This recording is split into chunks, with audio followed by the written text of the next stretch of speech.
ഒറ്റപ്പാലം ത്രാങ്ങാലിയിലെ കവർച്ചയിൽ 1 ലക്ഷം രൂപയ്ക്കും വിലയേറിയ വാച്ചിനും പുറമെ സ്വർണം കൂടി നഷ്ടപ്പെട്ടിട്ടുണ്ടെന്ന പരാതിയുമായി വീട്ടമ്മ പോലീസിനെ സമീപിച്ചു.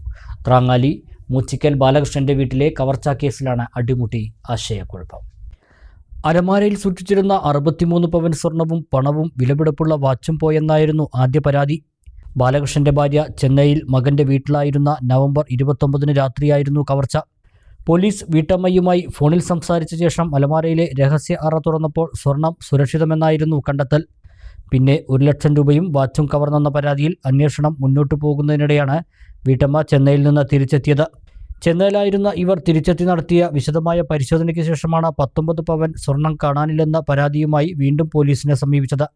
കവർച്ച പുറത്തറിഞ്ഞ ആദ്യ മണിക്കൂറുകളിൽ 63 പവൻ സ്വർണവും പണവും വാച്ചും കവർന്നെന്നും പിന്നീട് സ്വർണം അലമാരയിൽ സുരക്ഷിതമായി കണ്ടെത്തിയെന്നുമുള്ള ട്വിസ്റ്റിന് പിന്നാലെയാണ് പുതിയ പരാതി. മകളുടെയും തൻ്റെയും ഉൾപ്പെടെ 63 പവൻ ഒന്നിച്ചല്ല സൂക്ഷിച്ചിരുന്നതെന്നും അലമാരയിൽ മറ്റൊരു അറയിലായിരുന്നു തൻ്റെ 19 പവനെന്നും ഇത് കാണാനില്ലെന്നുമാണ് ഇപ്പോഴത്തെ പരാതി. ഒപ്പം ദമ്പതികളുടെ പാസ്പോർട്ടുകളും മറ്റൊരു വാച്ചും കൂടി കാണാനില്ലെന്നും പരാതിയുണ്ട്. കഴിഞ്ഞ മാസം 28-ന് ബാലകൃഷ്ണൻ വീട് പൂട്ടി ഉറങ്ങാനായി കൂനത്തറയിലെ മകളുടെ വീട്ടിലേക്ക് പോയ രാത്രിയായിരുന്നു കവർച്ച. പിറ്റേന്നു രാവിലെ വീട്ടിൽ തിരിച്ചെത്തിയപ്പോഴാണ് വീട് കുത്തി തുറന്നുള്ള കവർച്ച ശ്രദ്ധയിൽപ്പെട്ടത്.